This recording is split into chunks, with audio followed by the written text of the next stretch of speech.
The C-SPAN networks bring you long-form public affairs programming from the nation's capital and are a public service of your television provider. C-SPAN, created by cable.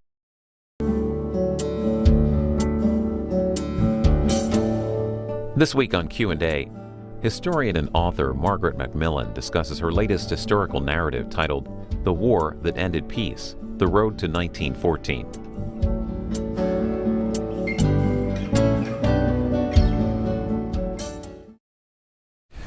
Margaret MacMillan, author of The War That Ended Peace, The Road to 1914. I want to jump ahead in your book to June 28th, 1914. What happened? The heir to the Austrian throne, the Archduke Franz Ferdinand and his wife, were in Sarajevo, which is the capital of Bosnia, which at that point was part of Austria-Hungary, on a tour. It was a very bad day for them to come because it was a big Serbian national holiday, which the Serbs celebrate every year. And Serbia, the neighboring country, was absolutely furious that Austria-Hungary had taken over Bosnia. And so it was seen as a provocation. There were young plotters who had been plotting to try and build a greater Serbia, who saw the Archduke as one of the symbols of the oppression of the Serbian and other Slavic peoples within Austria-Hungary, and they decided to kill him. And they did. It was very, very sloppy police work. There'd been warnings that something was afoot, and they shot, or one of the conspirators shot the Archduke and his wife point blank, and they both died. Get the picture from your book be on the screen, and I want to ask you, put these two people in context. What's an Archduke? Well, an Archduke was one of the titles given to the royal family of the Habsburgs who ruled over Austria-Hungary, which was this massive multinational empire at the heart of Europe, which stretched really from the Baltic Sea in the north right down to the Balkans. And Franz Ferdinand was the heir to this huge empire. His uncle, the Emperor Francis Joseph, was getting very old, so it was likely that Franz Ferdinand was going to inherit very soon. His wife was a countess, and this had caused trouble because she wasn't seen as grand enough to marry a Habsburg. And so the marriage was what was called an morganatic one. She was allowed to marry him, but the children would never be allowed to inherit the throne, and she was never given the proper honors of an archduchess. The couple were devoted. It is said that his last words as they both lay dying was, "Sophie, you must live for the sake of the children." And then they both died together. I want to put a picture on the screen of the man who killed these two people. How do you pronounce his name? Gavrilo Princip, I think, is his name. Who is he? He's a young Serb boy from the countryside in Bosnia, passionate nationalist. He was one of these young men, I think we see them in a number of countries today, who'd come out of a very traditional rural society, who'd come into the cities. The whole experience had been very unsettling for them. He'd become an absolutely fervent nationalist, committed to building a greater Serbia, and he was the ringleader of a plot to assassinate the Archduke. And in the end, he was the man who actually pulled the trigger. Any idea how old he was? 17 at the time. And because he was underage, the Austrians didn't execute him. Their own laws said they couldn't, and they obeyed them. And so he was put in an Austrian prison. He died in, I think it was 1918, of tuberculosis, unrepentant to the end about what he'd unleashed. How did he kill them? He was standing on a street corner. There'd been several plotters stationed throughout Sarajevo, and one of them had hurled a bomb at the car, had missed it, had badly shaken everyone, and so the remaining ceremonies were rushed through, and then it was decided to get the Archduke out as quickly as possible. And they were driving in cavalcade down a rather street that runs right beside the river that runs through Sarajevo, and the car in front took a wrong turning. And the Archduke's car started to follow, and someone shouted, "No, no, don't go there, it's a wrong turning." The car stopped, and Princip, who was waiting there with a gun in his hand, simply stepped up onto the running board. It was an open car, and shot them both point blank. You said, I think in your book, that there was like 7 men that were involved in this? Yeah, there were 7 conspirators stationed at various bits around Sarajevo with bombs, pistols, and they had cyanide capsules to take if they were caught, so they would commit suicide. I mean, they were, in some ways, they remind me very much of terrorists today. You know, they had this completely nihilistic view. They were determined to kill in a very spectacular way, and they didn't care if they themselves died. I mean, they were like suicide bombers in a way. Why did this lead to the start of World War I? Well, it was one of those incidents that set off a chain reaction, and it was an excuse that Austria-Hungary had been waiting for, because from Austria-Hungary's point of view, Serbia, down on its southern borders, was a menace. It was a menace to the very survival of Austria-Hungary. Austria-Hungary was this great multinational empire, and already within Austria-Hungary the nationalities were getting restless, and this was a great age of nationalism. And among the subjects in Austria-Hungary were a number of people who were known collectively as the South Slavs. They included Serbs, Slovenes, and Croats. And Serbia increasingly was portraying itself, and indeed successfully acting as a magnet for the South Slavs within Austria-Hungary, was stirring them up, was giving them training, giving young men training in military tactics and so on, saying to the South Slavs within Austria-Hungary, leave this imprisonment, leave the prison that you're in and come and join us. And what Austria-Hungary feared is if this happened, if the South Slavs began to pull away from Austria-Hungary, the other nationalities within the empire would ask for the same thing. They were already having trouble with the Poles in the north, they were already having trouble with the Czechs and the Slovaks, they're already having trouble with the Ruthenians to the east. And so for Austria-Hungary it wasn't just a pesky little neighbor that had assassinated its heir. What it was an existential threat. If Serbia, I'm speaking from the point of view of Austria-Hungary, if Serbia was not destroyed, Austria-Hungary probably would be. A number of years ago, 11 years ago, you were here talking about a book called Paris 1919. I wanted to show you a clip of your visit here before and put that into context with this book. So I can see how much older I look. I think what made me think it would be a good book were all the people who were there. When I realized that Lawrence of Arabia was there, Queen Marie of Romania was there, Ho Chi Minh was there, an obscure chef at the Ritz. And I thought, this is just such a wonderful collection of people. And I think historians are gossips. You know, we love the gossip. And I thought, this is just such a wonderful subject. And then I realized no one else had really done it, which, if you're a writer, is an interesting thought. And you think, good. And so I think two things drew me to it. And then, to be serious, perhaps a little bit more, I realized that so many of the great issues were discussed there, and so many of the things we're still dealing with were discussed back then in 1919. How did that book do? It did very well. I think it surprised me, it surprised my publishers. I will put it down, at least in part, to timing, because it came out at a time 10 years after the end of the Cold War, when the world suddenly was a much more complicated place than it had been during the Cold War. And there were all these issues exploding which seemed to have their roots a long time ago. Yugoslavia was breaking up. There was trouble in the Middle East. And so much of what was happening either resembled what was happening at the end of the First World War, or in fact was a direct consequence of it. And so I think a lot of people read my book hoping to understand the world in which they were living. Can they still buy it? They can still buy it. I'm delighted to say it's still in print, and they can listen to it too if they want. And so what part of 1919 did that book cover? How long was that time period? It really was essentially 6 months, but like all histories, you have to go back and explain what came before, and then you, I think I like to anyway, say what happened next. But what I looked at was the Paris Peace Conference, the big conference that was called at the end of the First World War to try and deal with the defeated nations, try to settle the world, because it was a very turbulent world, and to try to build an international system with a League of Nations so that you wouldn't get a great war like this again. And so what I dealt with was the 6 months, which was when all the major world leaders were there. But I had to explain the background because so many issues came before them, so I had to go back and explain why there was a Romania, or why there was a Bulgaria, or why there'd been a Russian Revolution. And then I tried to say what happened after the settlement so that I didn't just leave the story hanging. How relevant today is 1919 and the decisions that were made at Versailles? Well, I think it's still relevant in many ways. It introduced the idea, and partly, or very largely thanks to Woodrow Wilson, it introduced the idea that we should have institutions of international governance, and I think that was very important. The League of Nations may have failed. It came out of the First World War, out of the Paris Peace Conference, but it nevertheless set a very important precedent. It also drew a lot of borders, many of which we're still living with today. It created or allowed to be created new states such as Czechoslovakia and Yugoslavia, some of which are not any longer here today, but some of which, like Iraq, are very much here today. And the settlement in the Middle East, the borders drawn in 1919 and the years immediately afterwards are still pretty much those that we see in the Middle East today. So go to this book. We had you here, check my date, in 2007 for the Nixon Mao book. Briefly, what was that book, and what drew you to write that one? Well, if there's a pattern in what I write, and I tend to move from one subject to another, it's that I'm interested in moments in history where issues become clear, even if they're not settled. And so what drew me to the First World War, the one I've just done, was because it was the beginning of a tremendous upheaval in human history. What drew me to the Paris Peace Conference was it was an attempt to set up a new world order with long consequences. And the Nixon Mao book fascinated me because it was a time when there was a real shift in international relations.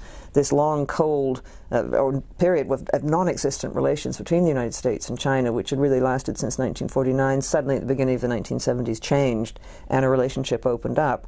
And I think what I'm also interested in is the human beings who either make these things happen or fail to make them happen. And so I think in most of the history I write, there's always a strong biographical element. Go back to that Paris 1919. What were you doing then, and where did you live then? When I wrote my book on Paris 1919, I was living in Canada. I was not very well known as an historian. I think I'd done one book before that on British women in India. And I did this book really because I just was fascinated by it and I was obsessed by it, and I had a certain amount of trouble in finding a publisher. I still remember one who said, nobody wants to read about a bunch of dead white men sitting around a table talking about peace treaties. And I kept on saying, well, it's about a bit more than that. At any rate, that book came out and it did really quite well as history books go. And so I then found I could more or less write what I wanted because I'd established a track record. And so I suggested the Nixon book, and I was very pleased I did, because it's a fascinating period, and I found Nixon and Mao in their own ways absolutely fascinating characters, and their assistants, Zhou Enlai and Henry Kissinger, equally interesting. So it seemed to me it was a subject I loved doing. And then I was asked by a publisher if I'd do the First World War book, and I didn't initially want to do it, and then I just kept thinking about it. So I've moved from one subject to another, and I guess I've also moved physically, because when I wrote my Paris book, I was at Ryerson University in Toronto. Shortly after it came out, I moved to the University of Toronto, where I taught history and was head of a college.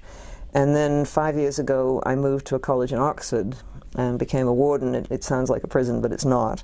And so I've moved quite a bit, but it's been, for me, it's been great fun. What's a warden do? A warden basically is, I guess, the equivalent in any other institution to be a CEO. I mean, I'm the one who is responsible for the college, so if anything goes wrong, I get blamed, or I don't get blamed, but I take responsibility for it. I mean, I have to make sure that it all works, but I'm lucky because I have a very nice college, I have very good fellows of the college, and I have very good staff, so it's really an interesting job.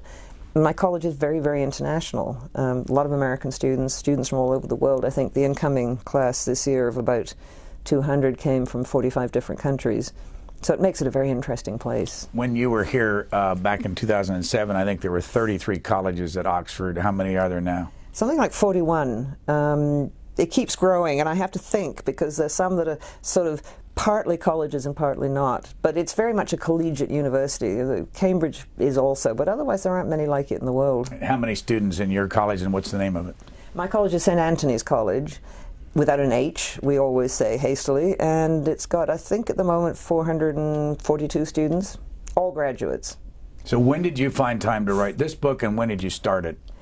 I started it about 5 years ago. I started thinking about it, and I employed research assistants, which in a way I don't like doing, because I like doing all the research myself, but in a way I like doing because my college is filled with really bright students who read lots of languages, and so it's easy to find them. So I had these wonderful students working for me, and I spent about 18 months writing it, but I took a leave from my college. I took a year's leave, and I sort of put my head down and just wrote it. So, the war that ended peace. When did you start, what period did you start writing about it, and then it obviously went up to the assassination and the start of the war? Well, what I meant to do and what I did are two different things. What I meant to do was write a book just on the summer of 1914, when the final crisis blew over and Europe went to war. And as soon as I got into it, I thought, you can't understand why things went so badly wrong in the summer of 1914 and Europe found itself in this major war without understanding a lot of what had happened before. And so I started at the end of the 1890s, when a number of things happened. Germany decided to start a naval race with Great Britain. Great Britain just realized that it was pretty friendless, and so decided to look around for allies. And you had a number of other things happening. So I decided that this was a point to start to try and explain the background. The temptation with history is you always go back and back and back, but I went back at least to the 1890s. Any recommendations? I mean, I've read your book, and I must say it's a very complicated story. Yeah. How do you approach it? How should somebody approach it to try to get a grasp of all the different empires and countries and who they were associated with? Well, I think one way of approaching, and that's how I divided it up, was to try and understand who the players were and what their feelings were and what their thinking was and what their structures were. So what I tried to do is explain what Britain was like as this whole process moving towards the war started. And Britain was the biggest power in the world, biggest economic power, biggest navy, biggest empire, and yet it was feeling the strain. And so I tried to explain what it was that made Britain react the way it did. I tried to do the same for France, Russia, Germany, Austria-Hungary, Italy. Those were the main players. And so I tried to give people an understanding of what these countries are like, what their concerns were. And then I tried to say something more generally about Europe, because a lot of things cross borders, and so there were nationalist ideas which took different shape in different countries, but really cross borders. There were ideas of social Darwinism, that life is an eternal struggle among different nations, and I tried to look at the ways in which there were common themes going across Europe. And then I tried to do the chronology, because I think it's important when you try and understand why things happen to know what people were thinking about when they made decisions. And so what was in the minds of the people in 1914 was very much what had happened before. Just ask you a question for Americans. The war started when? The war started, well, it became a general war on the 4th of August 1914 when the British joined in. But it really starts in the last week of July, and then I guess you could say pretty much a general war by August 4th, 1914. When did the Americans get in it? The Americans came in April 1917. And initially the United States looked at what was happening in Europe with dismay, bewilderment. Why were the Europeans doing this to themselves? What on earth was the purpose of this war? Indeed, Woodrow Wilson actually offered his services as a mediator right at the beginning of the war, just before things started, really, before the shooting started. Was not listened to. And I think for a lot of Americans, the war was something that was happening over on the other side of the Atlantic. They had no particular interest in getting involved. But it was really German policy that brought them in. Very short-sighted German policy, in my view. And correct me if I've got the wrong figures here, but I wrote down that we, the United States, lost 114,000 soldiers in World War I. I think that was both killed and casualties. Okay. But then the figures that I got out of your book, between the summer of 1914 and November the 11th, Armistice Day of 1918, 9 million soldiers dead? Yes. And 15 million soldiers wounded? Yes. It's so hard to believe. And when you think of what Europe was like, I mean, this prosperous, stable, apparently stable continent, and doing this, and the losses were hideous. I mean, the French, I think, took the heaviest losses of any country in proportion to their population. 1 in 4 Frenchmen were either killed or badly wounded. And you think what that means for society. I want you to explain this. You said there were 4 great empires that fell. Yeah. And I'll just list them and have you tell us what was so great about the empires and how did they fall. One of them is Russia. Yeah. Well, Russia, we tend to forget that Russia was an empire because it didn't acquire its territories by going overseas. It wasn't like the British, who sailed around the world and grabbed territory here and there, or the French. The Russians basically developed their empire by expanding their borders. And in the course of the 19th century, they grew hugely. I mean, they grew out to Siberia, grew out through Siberia to the Pacific, and then they grew down into Central Asia. And so they brought in a lot of peoples who weren't Russian at all. And they already had, in the West, they had people like the Baltic peoples and the Finns, and they had a large number of Poles, people who were not ethnically Russians. And really, they were already dealing with nationalism among these different components of their empire, and when the war came and when Russia fell to pieces, a number of these people saw a chance and declared independence. At the end of World War I, what shape was Russia in? Russia was in dreadful shape. Russia was doing really extraordinarily well economically before the war, but it was still on the edge of development. I mean, it was developing fast, but it was still largely an undeveloped country. And the war put a tremendous strain on Russia, on its industries, but I think even more, and on its economy, but I think even more on its infrastructure and on its organization. I mean, the Russian government and the Russian bureaucracy was simply not up to the job of managing a great big complicated war. The second empire you say that fell was Germany. Yeah. Well, Germany was also an empire. I mean, Germany had foreign territories. It had some territory in Africa, what is today Namibia, for example. It also had a bit of China. It had some islands in the South Pacific.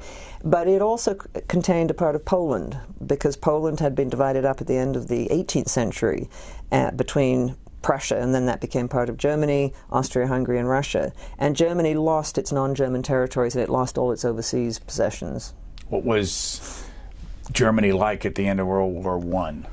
Well, Germany also was in turmoil. The German economy and society were much better equipped to deal with the war than was Russia. But even so, the strain of the war had been too much for Germany, and there was tremendous resentment, particularly among people who'd suffered from the war, those at the lower part of society, and housewives and so on, at what had happened and the ways in which their lives were being destroyed. And so you had tremendous popular demonstrations and mutinies in the German army and particularly in the German navy. The third empire you say that fell was Austria-Hungary, and you mentioned it earlier. How big was it? Austria-Hungary was huge. I mean, it included, I won't get the whole list, but it included much of today's Poland. It included all of today's Czech Republic and Slovak Republic. It included today's Slovenia, Croatia, Austria-Hungary, included part of Romania. And so it was very, very big indeed. I mean, if you think of it stretching right through the center of Europe, and it didn't so much collapse. Well, it certainly had internal upheavals, but it really fell to pieces because the nationalities saw a chance to get out. What was their condition at the end of World War I? Oh, dreadful. Austria-Hungary had again felt the strain of war. It was really the least organized of the Western powers, I think. It was less organized than Germany, and I think they felt it terribly. And in Vienna, which was, and is again today, a huge and very prosperous city, in Vienna, people were literally starving in 1918. The last one is the Ottoman Empire. Yeah. Well, the Ottoman Empire for long had been known as the sick man, and people had been expecting its demise through most of the 19th century. But in fact, it was looking pretty good by 1914 because there'd been a revolution. You had a new, vigorous young Turkish government. They were called the Young Turks. And it looked as though the Ottoman Empire might survive, but the war was too much for it. It joined on the German and Austro-Hungarian side, and in the end, defeat really helped to bring the old empire down. Its Arab territories, which were vast, which included most of the present Middle East, were stripped from it by the victorious Allies, and it lost really most of its remaining territories in Europe. Who decided Iraq and its size? That was decided by the British and the French, with precious little consultation with anyone else. I mean, the British and the French had done a quiet deal during the First World War to divide up the Arab territories of the Ottoman Empire if and when the Ottoman Empire collapsed, which they all confidently expected would happen. And Iraq was drawn as a result of haggling between the British and the French, and the British got most of it. The French got Syria and Lebanon, which was all right, but they gave up the northern part of Iraq to Britain. We have a picture early in your book. At the center is Queen Victoria, and in that picture are people that I want you to tell us about. There she is, right in the middle there, sitting down. Yeah, Queen Victoria, who is well, in many ways, the grandmother of Europe. She had, I forget how many children, and married them around Europe. The man sitting, if you're looking at the picture, the man sitting on the left in profile in the army uniform is Kaiser Wilhelm II, who is her grandson. Standing behind him in the bowler hat is, I think, Nicholas II of Russia, who was married to her granddaughter. The woman standing beside Nicholas is Alex, or Alexandra, they hadn't yet married, who was going to marry Nicholas, who was the granddaughter of Queen Victoria. And there in that picture a number of other crowned heads. The European royal families were linked in a huge number of ways through intermarriage and family relationships. Well, there's, I'm not sure, but back in that picture, and we'll show it again, they're standing there where Nicholas is, off to his right. Isn't that George? Is that Edward or George VII? I'm not. Edward VII, I think. Yeah, I think it's Edward VII. I'm sorry, I'm looking at it myself, and I'm not sure who all the women are. The Tsarina Alexandra. She's the one with the boa around her neck. But what? They were all related. They were all. They were. Yeah, a lot of them were related. I mean, in 1914, the King of England, the Tsar of Russia, and Kaiser Wilhelm of Germany were all cousins. It was extraordinary. But it didn't make any difference because, of course, in the end, they identified with their own countries. What's the difference? I wrote these down just so that I could remember them. But what's the difference between being a Kaiser of Germany, a Tsar of Russia, an Emperor of Austria-Hungary, the President of France, and the Prime Minister of Britain? Well, the real difference, the first three are hereditary, and so they come by an accident of birth to their thrones. And in all three cases, they have much more power than a president or a prime minister have. And so Nicholas II of Russia was the autocrat of all the Russias and had only very reluctantly given a constitution to the Russian people in 1906, 1907. He hadn't wanted to do it, but he'd faced a revolution. And he tried his best to ignore it. He had pretty much complete control over foreign policy and military policy. Wilhelm II in Germany had to deal with a parliament, so he had to get money from them, but he also had far more power than either a president or a prime minister. And the same was true of the Archduke the Emperor Francis Joseph of Austria-Hungary. What does Kaiser mean? Kaiser means emperor, and it comes from the same root as Caesar. What does Tsar mean? Same thing. Emperor means it is the person at the top of the heap, and they're put there, and they certainly felt they'd been put there by God and by their birth. So go back again to the assassination of Ferdinand, the Archduke. Yeah. What happened after that? Well, what happened when Franz Ferdinand was assassinated was shock, not so much mourning within Austria-Hungary, because he'd not been all that popular, and the Habsburgs gave them a rather mean funeral, rather hasty funeral, and even in death, his wife was not allowed to be his equal. She had a smaller coffin, and it was placed lower than his coffin.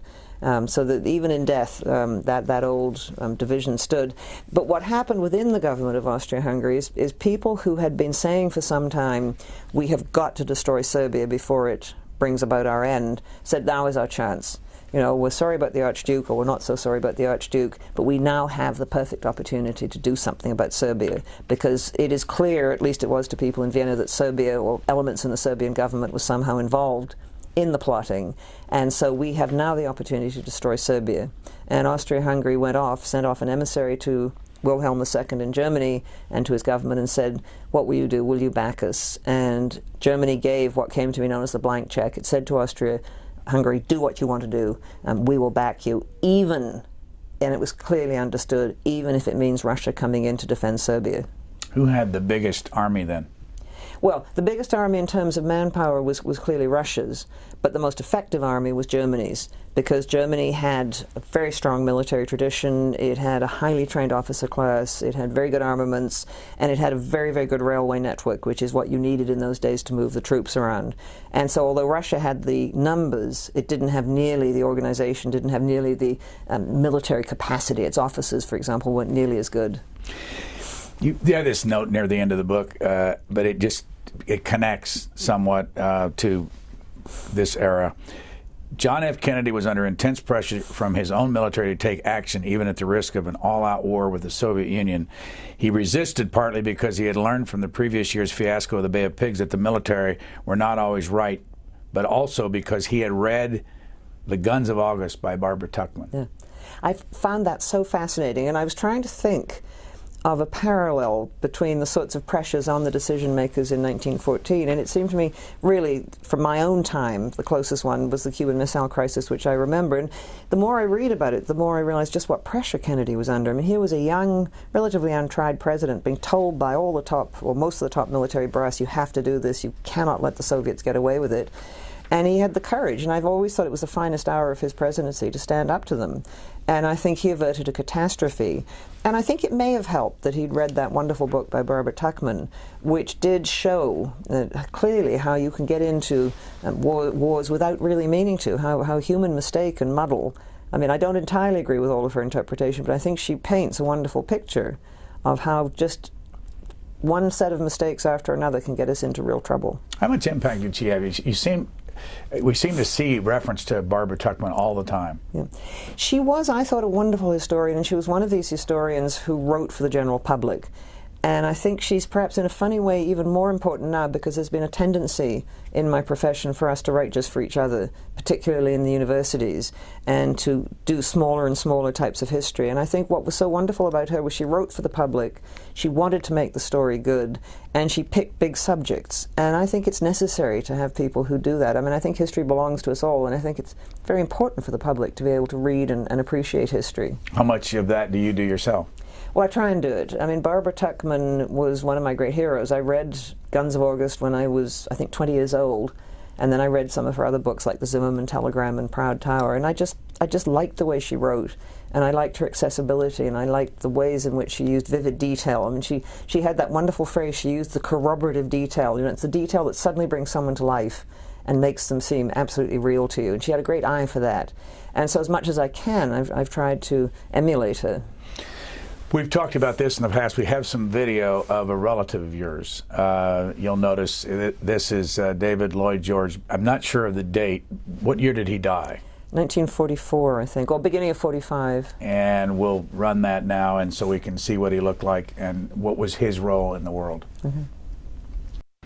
I hope no silly prejudices are going to stand in the way of allowing us to operate that great manifesto to the full.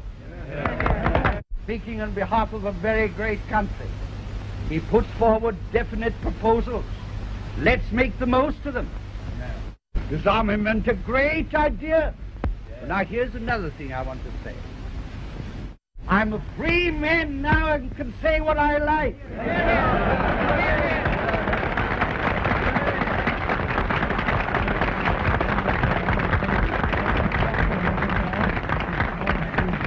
And I mean to exercise my freedom to the full.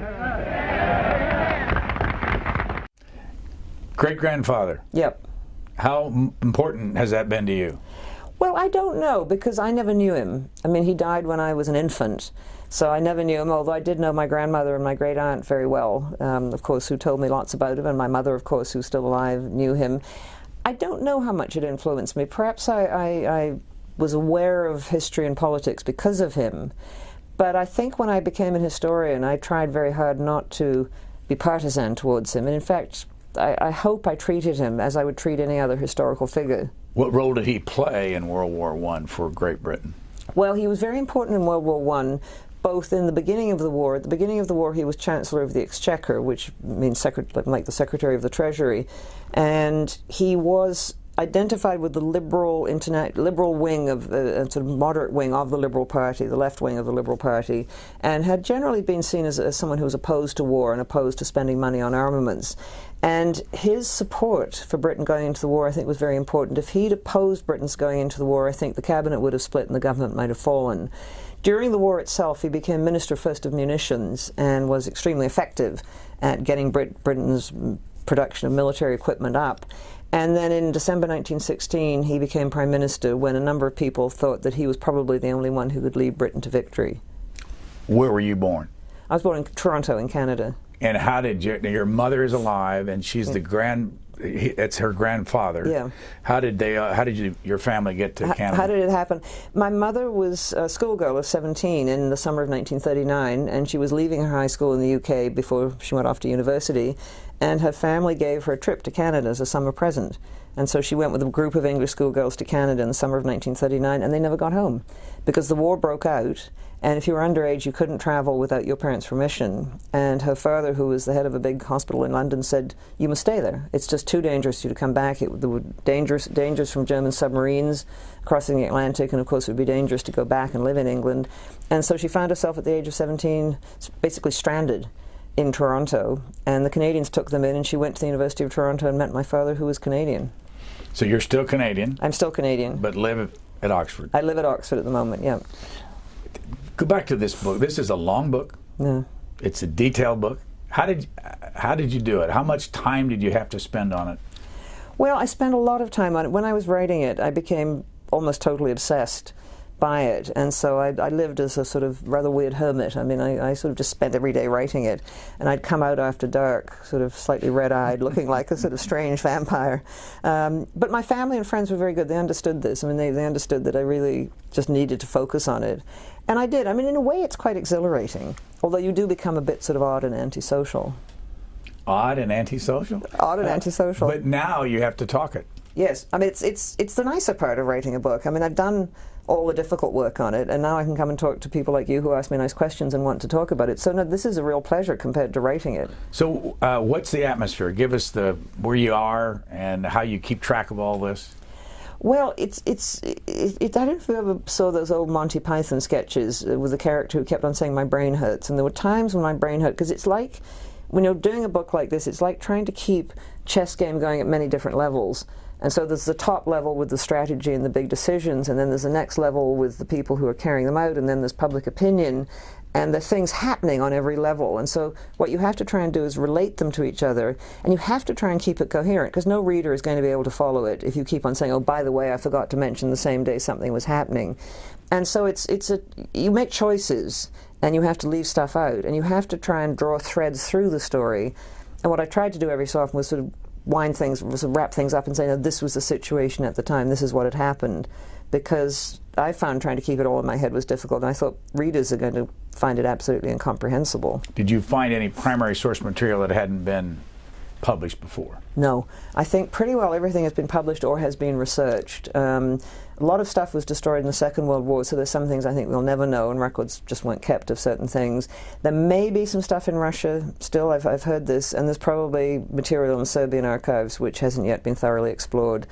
But pretty much, I think, there's been so much written on the outbreak of the First World War, it's one of the big historical puzzles, so I think pretty much everything has been gone through. What has been changing, and what I think has been really interesting, is historians have been looking at the grassroots much more.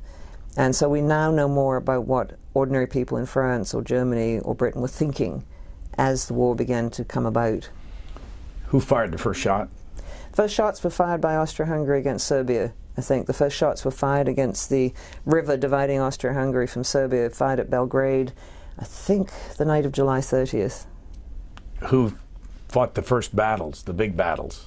First big battles were fought in Western Europe as the German plan was to sweep through Belgium down into France, and the battles began to be fought in Belgium. The Belgian army decided, in what was heroic and possibly suicidal decision, to take on the German army and to resist, and they paid very heavily for that. So if you go back to the early 1900s, what was going on there that you found that led to this? And who are some of these characters? I mean, who's your favorite character in that period? Well, favorite in terms of who I would like to meet, I think one of my favorites is probably Jean Jaurès, the great French socialist, who was this wonderful politician who combined being immensely practical and sort of working through politics with a great sense of idealism, and apparently was wonderful company. But fascinating characters. I mean, it's very hard not to be fascinated by Wilhelm II.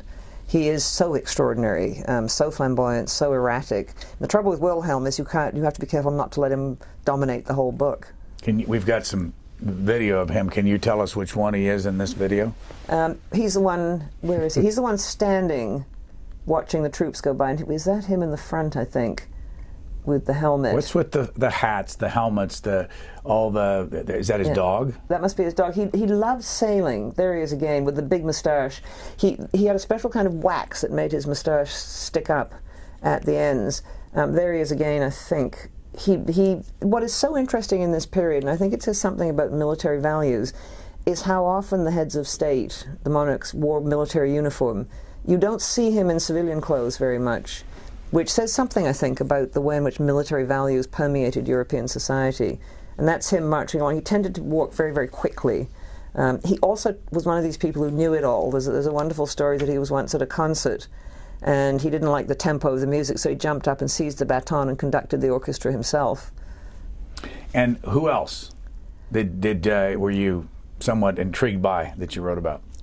Well, I was intrigued by Franz Ferdinand himself, because what I hadn't realized about him, and this was my ignorance, not that anything I discovered, was that he was in fact one of those who tended to speak for peace. And so whenever there'd been a previous crisis, and there were a whole bunch of crises, he had said, let's not do anything foolish because it will be the destruction of the monarchy. And so he was much more rational. I mean, it was one of the ironies that by assassinating him, the assassins removed one of the few people who might have prevented a war against Serbia. You said, though, in the book that 1 week after the assassination, that Germany issued a blank check, in quotes, for war. Yeah. Well, the German Kaiser had lunch with the Austrian ambassador who had brought a special message from Vienna, and said, he hesitated at first because Wilhelm himself wasn't sure he wanted a war, but he then got excited about the whole idea, and he said, we're with you, we will stand behind you, even if Russia fights. And what was dangerous at this point is the German High Command were making a calculation that if they had to fight Russia, which they felt was likely, it was much better to do it in 1914 than 1917, because by 1917 Russia was going to be a lot stronger. Could somebody before 1914, when the war started, could they have stopped it, one of these leaders you're writing about? Well, I think they could. I mean, I think there were several things that could have stopped it. Wilhelm, for example, could have refused to issue the blank cheque. He could have told Austria-Hungary, don't be so foolish, don't try and destroy Serbia because you run the risk of starting a major war. I think the Austrians could have dealt with Serbia in another way. They could have said, we want some recompense for this, and the Serbian government did go a certain way towards meeting Austria's demands. Austria could have accepted those. The Russians could have refused to mobilize against Germany. They could have mobilized just against Austria-Hungary, although the military planners said it would be difficult. And I think in the end the Kaiser could have refused to give the order for German mobilization, which meant mobilizing both against France in the west and against Russia in the east. So I think there were a number of times that they could have actually stopped it. One small note that I wanted to ask you about was that George Clemenceau, who from 1906 to 1909 was the president of France. The Prime Minister. Prime Minister of France, I'm sorry. I just wrote this down, that he fought a dozen duels. Well, this was what was so extraordinary about this Europe. I mean, it was a Europe that in some ways was recognizable. I mean, electric light, subways, telephones coming in, I mean, movies were beginning. So in some ways it was very modern, but there was a persistence of older values, and dueling was seen as something that honorable men did. On the continent, not in Britain. Britain had long since moved away from dueling, but in France, gentlemen fought duels.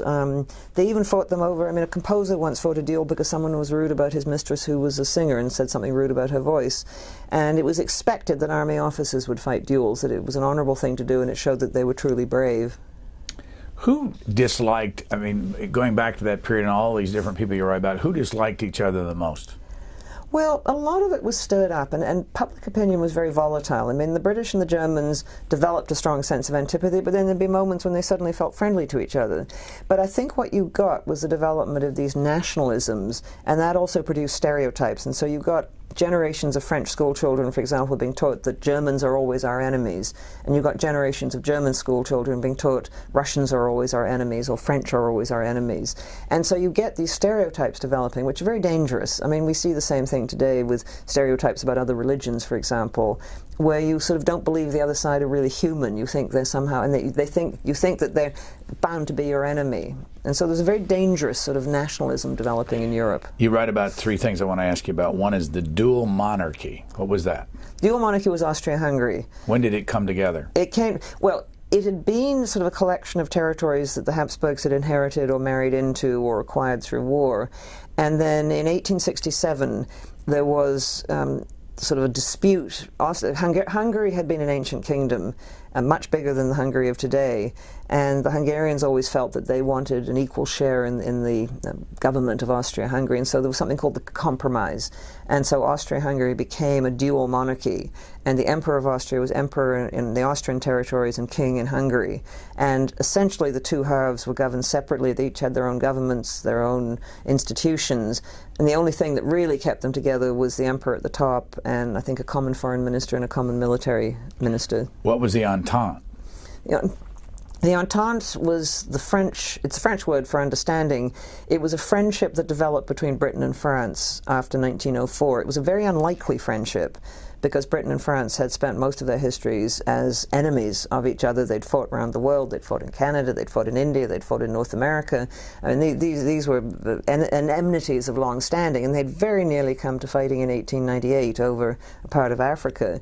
But because of Germany, which France was afraid of as the big and powerful neighbor, which had defeated France in 1870-71, and because Germany was threatening British naval supremacy after about 1900, the British and the French drew closer together. And they formed what was called the Entente Cordiale, the friendly understanding. They settled their outstanding colonial disputes, and they began to work together in things like, for example, military planning. What was the Triple Alliance? The Triple Alliance was the alliance of Germany, Austria-Hungary, and Italy. And it was the other big grouping. The Entente eventually became a Triple Entente because it came to include Russia, and then you had the Triple Alliance on the other side. And so increasingly before 1914, you got Europe being divided up into two armed camps. Okay, where was the United States during this early 1900 period, and what was the United States' relationship with all these different groups that you're talking about here? Well, the United States was really in the process of becoming a world power. I mean, the United States was a great economic power by 1900, but it hadn't yet begun to translate that economic power into military power. And it was beginning to build a navy. Theodore Roosevelt, as president, was very important in promoting the idea of a two-ocean navy, one in the Pacific, one in the Atlantic, and a proper big international navy. The U.S. still had a very small army. It wasn't a big land power, but it was beginning to extend its influence out, beginning to move into the Pacific, of course, with the taking of the Hawaiian Islands, beginning to get involved in China, and beginning to get more involved in Latin America. But the American attitude towards Europe was a complex one. I mean, after all, the United States was founded in an act of revolt against Europe, and there was a way in which Americans looked at Europe and said, we don't want to be involved in those squabbles. We don't want any part of them. Relations with various European countries depended on the country. Relations with Russia were not bad, although I think the more Russia moved out towards the Pacific, the more they butted up against American interests. Relations with Britain were very bad, and there was talk of war between the two countries in the 1890s. Over what? Venezuela. There was a border dispute between what was then British Guyana, which became Guyana, and Venezuela, and the Americans backed Venezuela, and got very annoyed at the British, felt that the British were intervening in a part of the world where they had no business being. And the British, I think wisely, decided that they didn't really want to take on the United States. The time had come to mend fences, and so essentially withdrew from the Western Hemisphere, making it clear that they wouldn't intervene any longer. And eventually, why did we go into the war in 1917? You went into the war in 1917, I would argue, because the German government did some really stupid things. And it was really not so much the German civilian government, it was the German High Command, which wanted to win the war quickly and didn't care about the political consequences. And so it did two things, mainly. It announced that it was going to have unrestricted submarine warfare on neutral shipping. And a lot of neutral shipping was American, a lot of goods were being brought to Europe in American ships, and the Germans began sinking these ships, and of course destroying not American property, but also killing Americans. And they also sank a number of ocean liners, the Lusitania, for example, which had American citizens on board. And that infuriated Americans. I mean, this was a direct challenge to American lives. The second thing the German High Command did was in 1917 send a telegram, which was known as the Zimmermann telegram after the German foreign minister of the time, sent a telegram to Mexico saying, we'd like to suggest to you that the two of us become friends, make a deal together, and that you attack the United States, and we will help you get back all those southern states that the U.S. took from you in the 19th century.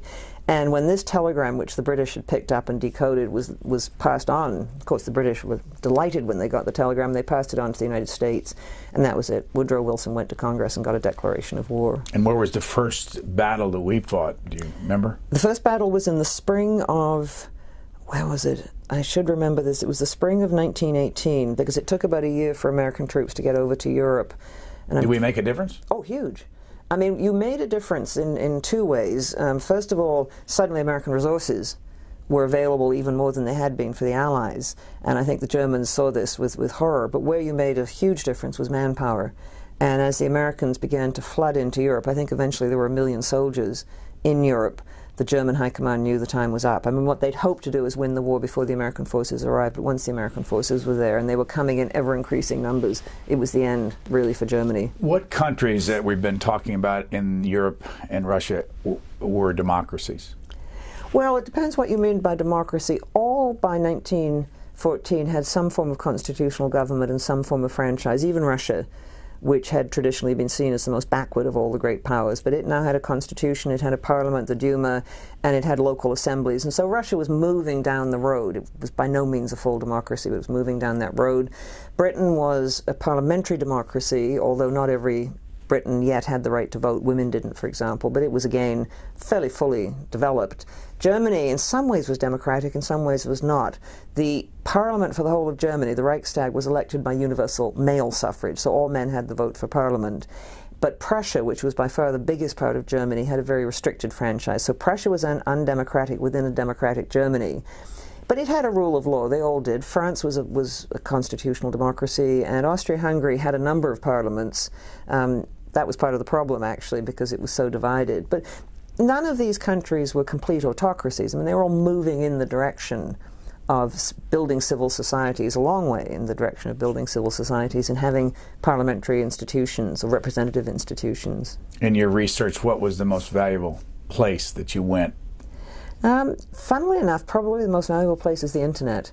What is extraordinary, and this is such a difference from when I did my first research, when we used to have to go to libraries and go through file cards, and we spent hours on the mechanics. So much is now available on the internet. All the British documents, all the, I think it's 11 volumes of British documents on the origins of the war are now available on the internet. All of Woodrow Wilson's papers are available on the internet. A lot of the American documents are now available on the internet. And a lot of books and memoirs have been scanned in. And so I found I could do an awful lot just by sitting at home.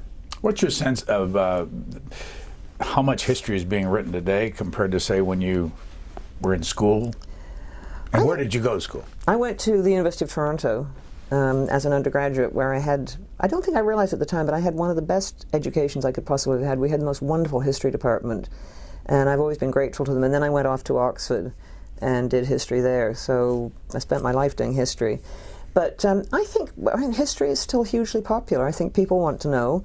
In some ways, I think it's been fueled by the whole interest we have in our ancestors. This huge sort of genealogical interest means that people want to know what was the context within which all this was happening. So what's happened to the amount of history being written, and has the internet changed that in any way?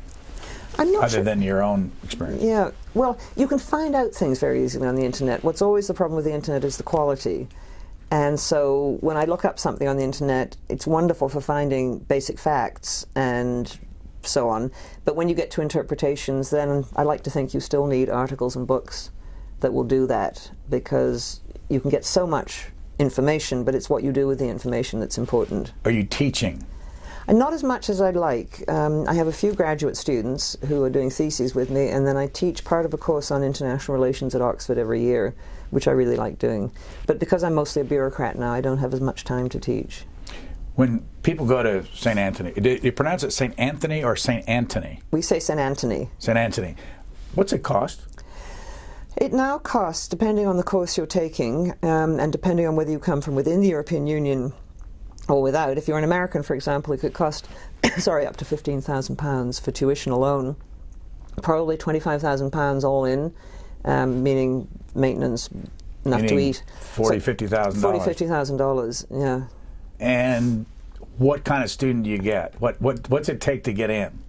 Well, we get extraordinary students. I mean, we're very lucky. We get students who, a lot of whom have worked for a bit. So we'll get students who have been working as journalists. We get students who worked as bankers. We've got students who've worked for the government. I mean, I have a very nice student who I'm partly supervising at the moment who worked in the Clinton White House. We get people who've worked for their own governments around the world.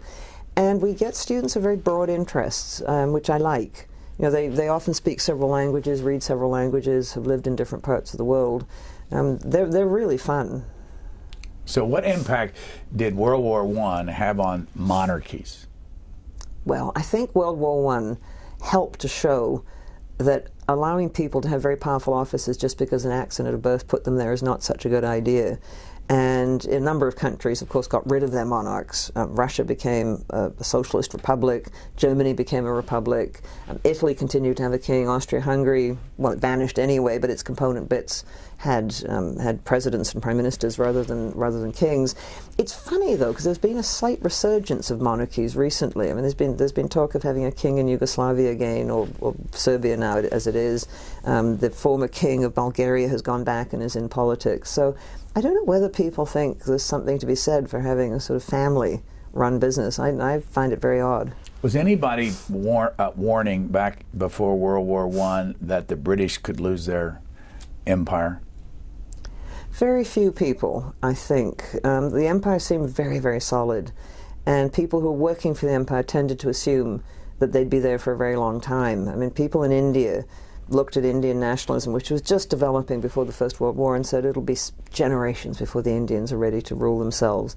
And what the First World War did is really speed up the process of the disintegration of empire. Has there ever been any empire bigger than the British Empire? I don't think there has. The Roman Empire was very big, but of course it was mainly in Europe. I mean, what is the difference, of course, is the Roman Empire lasted much longer. So what do the Brits that you talk to think of where they are today with almost no empire? It's very odd. For a while, when I was a student in England, that would have been over 40 years ago, there was a reluctance among the British to talk about their empire at all. It was a sense that we've done it, it's gone, we don't want to talk about it. And then you got a sort of period of nostalgia, and you got television series like Jewel and The Crown, when people sort of look back and say, well, maybe it wasn't so bad. I think now they've come to terms with it. What they haven't come to terms with so much, I think, is their relationship to Europe, which has always been difficult. And the British still, I think, don't really feel comfortable being part of Europe. So are you thinking about another book? I am thinking about another book, but I'm thinking I might do a very little one for the time being. I'm not sure I can take on another big book like this. What would you write about?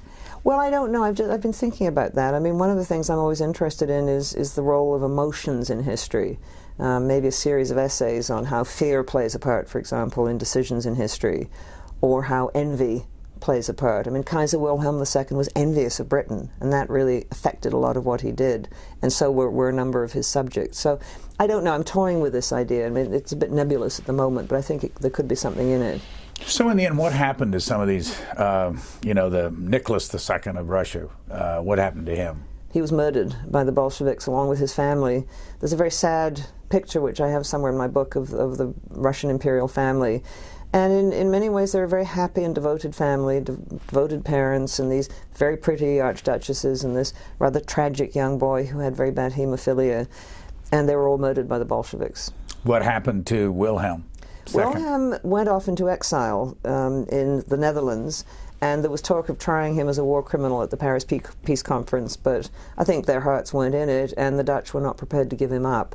And so he lived out in exile in a rather drafty and damp Dutch castle, chopping lots of wood. He became very keen on chopping wood, writing his memoirs, denying that he'd ever done anything wrong. And he died in 1941, I think, just before Hitler invaded Russia. Who was leading the Ottoman Empire back then? The Ottoman Empire was a sultan, whose name I cannot remember, rather a pathetic figure, who was very, very shadowy figure. And he basically was sent off into exile. I think it was in 1921, and the person who emerged was Mustafa Kemal Ataturk, who became the father of modern Turkey. So, looking back at some of the leaders, in your opinion, who was the sharpest leader in Europe before the war started? Well, the sharpest one by far, but he was dead by this point, was Bismarck, who was extraordinary, who managed to make the whole system work and managed to keep Europe from exploding into war.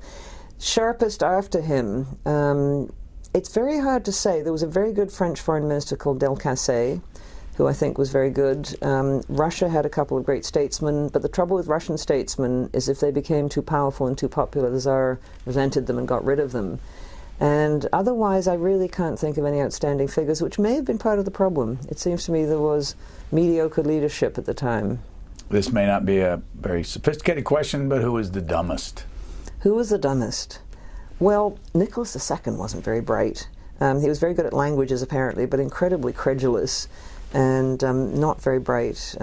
Wilhelm was quite clever, I think, in Germany. George V, I wouldn't say was an intellectual giant either. How long was George V the king? He was king from, being an historian, I'm always very bad on dates. He was king from, was it 1911 to the 1930s? And then, of course, he was succeeded very briefly by Edward VIII, who gave up the throne for Mrs. Simpson. So what was the hardest part about doing this book? The hardest part was getting myself down to doing it and getting on top of all the material. I've always think books are a bit like icebergs. What you don't see is all the stuff that is underneath the surface. And it took me about 4 or 5 months actually to get it organized to the point where I felt I could start writing. The cover of this book, we'll show that on the screen, The War That Ended Peace. Who are those two men? Well, one of them is Kaiser Wilhelm II. On the right. On the right, with the wonderful moustaches. And the other one is a very young Winston Churchill, because he was in charge of the British Navy. He was what was called First Lord of the Admiralty at that point. And he was someone who had done a lot to prepare the British Navy to fight the Germans. And when did you decide to have these two on the cover?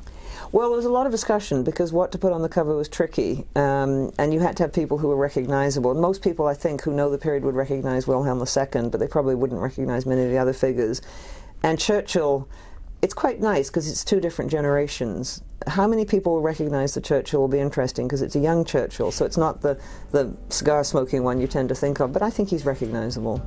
Our guest has been Margaret MacMillan, and she wrote Paris 1919 that we talked about 11 years ago, and it's still in print. And this new book is called The War That Ended Peace, The Road to 1914, the beginning of World War I. And we thank you very much for joining us. Well, thank you so much for asking all these nice questions.